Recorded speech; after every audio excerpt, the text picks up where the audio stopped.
Kapan terakhir kali Anda ke sana? Kemarin, Pak. Jadi dengan kata lain Anda bisa melakukan hacking ke sistemnya Yubi? Salah dong, Pak. Nggak ada hubungannya antara aplikasi sama hacking, Pak. Kalau boleh saya tahu, apa saja kegiatan serikat pekerja, Pak? Kami mereview aturan-aturan perusahaan agar dapat mensejahterakan pekerjanya. Jadi menurut Anda, banyak peraturan yang tidak mendukung kesejahteraan pegawai. Saya bisa katakan demikian. Apakah manipulasi sudah menjadi hal yang biasa dilakukan di departemen Anda? Jadi orang yang menemukan fraud pertama kali, Anda anggap sebagai tersangka? Harusnya yang Anda interogasi itu atasan saya, bukan saya. Hai, Assalamualaikum warahmatullahi wabarakatuh. Berjumpa kembali bersama gue di 7 Movies Reborn. Oke, udah 11 hari gue nggak upload nih. Dan kali ini gue akan mencoba membawakan alur cerita series ya dari Prime Video sih kemarin. Sudah tayang di Prime Video dan gue sudah menontonnya. Dan film ini kalau gue kasih rating IMDb-nya tuh 8,9 lah, hampir 9 ya.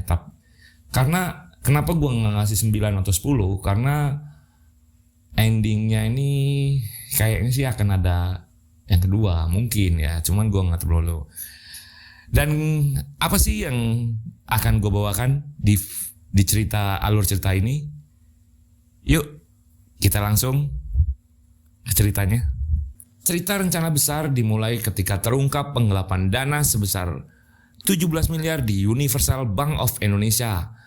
4 orang dicurigai terlibat dalam kasus tersebut. Tetapi dalam penyelidikan lebih lanjut, detektif polisi Makarim menemukan skandal besar di dalam bank yang melibatkan lebih dari sekedar kerugian finansial. Serial ini menggambarkan sosok perjuangan Rifat Akbar diperankan oleh Adipati Dolken, seorang pegawai serikat pekerja yang berusaha mendapatkan hak-hak yang seharusnya mereka terima sambil menghadapi tuntutan pekerjaan yang meningkat. Namun, beberapa dari mereka yang berjuang untuk hak ternyata menghilang tanpa jejak. Rencana besar tidak hanya menyajikan cerita misteri dan thriller, tetapi juga memberikan sindiran halus terhadap pemerintah dan masalah-masalah sosial yang masih relevan hingga saat ini. Serial ini menggambarkan kasus korupsi, ketimpangan kelas, ketidakmerataan gaji, dan kebutuhan ekonomi yang memaksa orang untuk tunduk pada aturan dan menggunakan cara-cara ilegal demi menghidupkan keluarga mereka.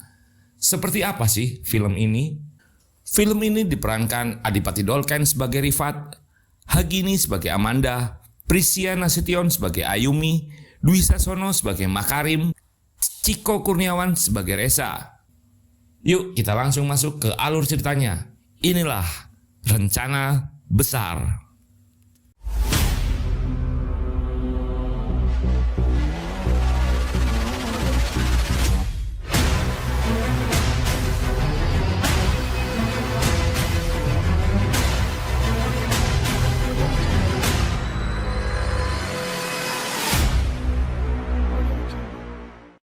Film ini dimulai dengan aksi demonstrasi di depan kantor bank Yubi yang dipimpin oleh Rifat. Ketika Rifat sedang memimpin orasi, di sebuah gedung ada seorang sniper yang mengincar Rifat. Para pendemo dan Rifat tidak menyadari akan hal itu. Dan akhirnya Rifat tertembak oleh sniper. Dan semua pendemo akhirnya melarikan diri. Dan film pun baru dimulai.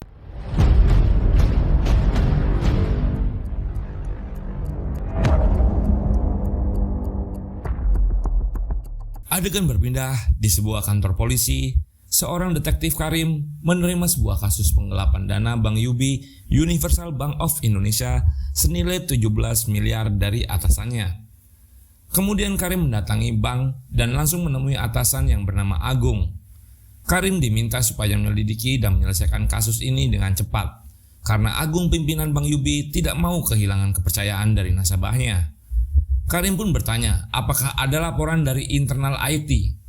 Agung pun menjawab, ada aliran dana secara digital sebanyak 4 kali. Sesampainya di kantor polisi, Karim menyuruh anak buahnya untuk melacak aliran dana dari 4 bulan ke belakang. Lacak aliran dana dari rekening yang sama sejumlah 17M. Kemudian anak buahnya menemukan yang diduga tersangka, yaitu Ruslan dan Rini. Karim pun meminta anak buahnya, Jarwo, untuk membukukan rekening tersebut. Lalu menyuruh anak buahnya untuk langsung ke TKP untuk menangkap Ruslan dan Rini yang diduga menggelapkan dana tersebut. Anda ikut saya ke kantor. Tahan! Ruslan dan Rini kemudian dibawa ke kantor polisi untuk diinterogasi. Ternyata mereka tidak melakukan hal tersebut. Dan ada yang menggunakan KTP atau ID mereka untuk melakukan transaksi itu. Lalu anak buah Karim melaporkan bahwa tingkat keamanan cyber security Bank UB itu tidak bisa dihack dari luar. Kemudian Karim menyimpulkan bahwa hacking ini dilakukan oleh orang dalam. Karim dan anak buahnya langsung bergegas ke Bank UB dan memeriksa ruang server dan CCTV. Karim menanyakan siapa yang mempunyai akses ke ruang server kepada Agung. Kemudian Agung mengatakan hanya petugas IT dan petugas security. Kemudian pihak polisi pun menginterogasi security dan petugas IT. Petugas IT pun satu persatu diinterogasi sampailah kepada orang yang bernama Reza. Reza menjelaskan bahwa dia ke ruang server 2 minggu sekali untuk membuat aplikasi. Kemudian pihak polisi menanyakan kepada Reza, berarti Anda bisa hacking? Reza menjelaskan tidak ada hubungannya aplikasi dengan hacking, Pak. Lalu dengan konyolnya Reza malah menanya balik, apakah ada lowongan untuk bagian cybercrime? Kapan terakhir kali Anda ke sana? Kemarin, Pak. Jadi dengan kata lain Anda bisa melakukan hacking ke sistemnya UB? Salah dong, Pak. Nggak ada hubungannya antara aplikasi sama hacking, Pak. Tapi kepolisian lagi buka lowongan untuk cybercrime, Pak. Lalu diam-diam Karim mencatat bahwa Reza itu mempunyai skill dan potensi. Kemudian Karim menanyakan kepada Agung, adakah bagian lain yang Anda curigai? Agung pun memberitahu ada 2 orang, yaitu Ayumi dari bagian internal audit dan Rifat dari bagian serikat pekerja. Karim kemudian menginterogasi Ayumi. Ayumi menjelaskan bahwa dia menemukan kejanggalan aliran dana tersebut pertama kalinya. Ayumi juga menceritakan bahwa dia sering melaporkan ke atasannya, tapi sering diabaikan. Makanya dia langsung melaporkan kepada direktur langsung. Kemudian Karim mencurigai Ayumi. Ayumi menyangkal dengan keras. Jadi saya penemu pertama kejanggalan aliran dana tersebut, lalu Anda bisa mengatakan saya jadi tersangkanya. Ayumi mengatakan dengan tegas, harusnya atasan saya yang bawa interogasi, bukan saya. Apakah manipulasi sudah menjadi hal yang biasa dilakukan di departemen Anda? Jadi orang yang menemukan fraud pertama kali Anda anggap sebagai tersangka? Harusnya yang Anda interogasi itu atasan saya, bukan saya. Rifat pun tidak luput dari kecurigaan polisi. Rifat menjelaskan bahwa tugas dia adalah mereview aturan perusahaan. Rifat juga menjelaskan dengan adanya serikat pekerja untuk mensejahterakan karyawan Bank UB sendiri.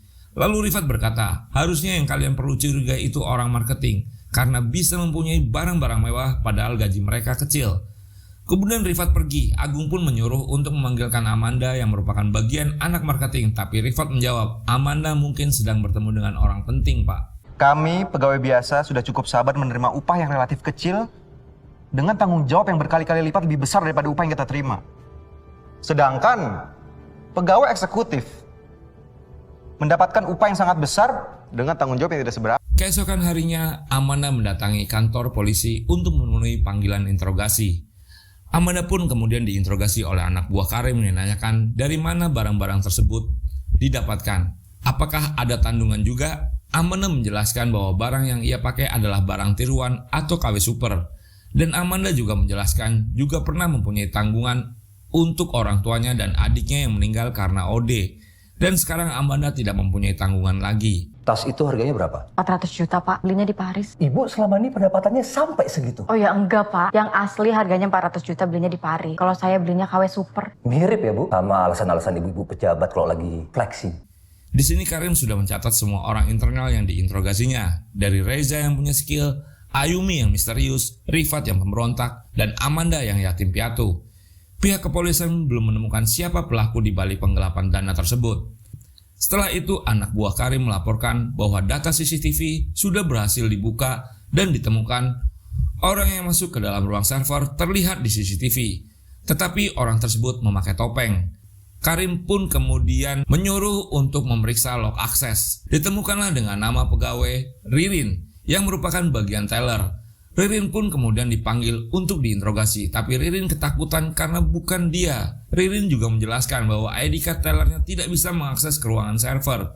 Kemudian ada laporan dari pihak PPATK yang melaporkan bahwa rekening sudah dirubah menjadi kripto dan tidak bisa dilacak. Karim pun makin bingung dengan kasus ini. Kemudian Karim mendapatkan telepon dari istrinya bahwa anaknya telah mencuri perhiasannya. Malam harinya, Karim mendatangi rumah istri dan anak perempuannya. Istrinya memarahi Karim untuk mendidik anaknya. Karim menunggu anaknya pulang dan anaknya akhirnya pulang dengan memasuki dari jendela dan kaget saat melihat ayahnya Karim sudah ada di kamarnya. Kemudian Karim mengatakan untuk tidak memakai narkoba lagi kepada anaknya. Karim menyeret anaknya ke kamar mandi dan menyeramnya karena saking emosinya Karim sampai menggebrak pintu. Kemudian Karim pulang ke kosannya. Ketika sedang mau beristirahat, Karim mendapatkan pesan dari komandannya bahwa berita penggelapan dana 17M dari Bang Yubi sudah tersebar di aplikasi X dan disebarkan oleh akun Sugaide. Keesokannya, Surya Nawasena selaku komisaris dari Bang Yubi yang juga menyalonkan sebagai presiden mengatakan kepada media bahwa hal tersebut tidak perlu dipercaya. Karim pun mengawasi postingan X yang terus menyebar ke seluruh lapisan masyarakat untuk menarik dana secepat mungkin.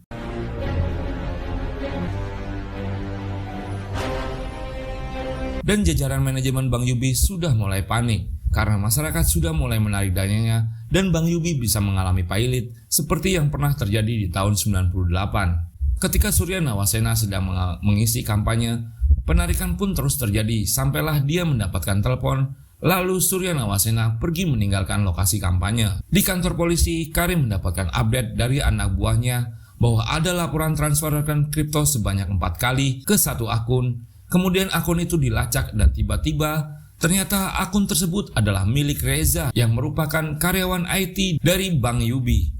Kemudian polisi meluncur ke TKP untuk menangkapnya. Sesampainya di lokasi, polisi pun langsung mendobrak kamarnya dan ada seseorang yang sedang menghadap komputer menggunakan topengnya. Langsung dibekuk dan ternyata orang tersebut bukanlah Reza. Kemudian Karim pun mencari keluar kamar. Polisi tidak menyadari bahwa aksi mereka sedang live dan diawasi oleh Reza dari apartemen sebelah.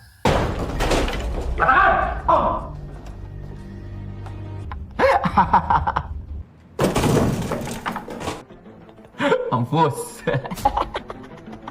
Dan ternyata pelakunya adalah 4 karyawan dari Bang Yubi itu sendiri, yaitu Rifat, Ayumi, Amanda, Reza, dan sedang merencanakan sesuatu untuk dipost di aplikasi X dengan hashtag kebenaran telah dibungkam. Kebenaran telah dibungkam. Lawan.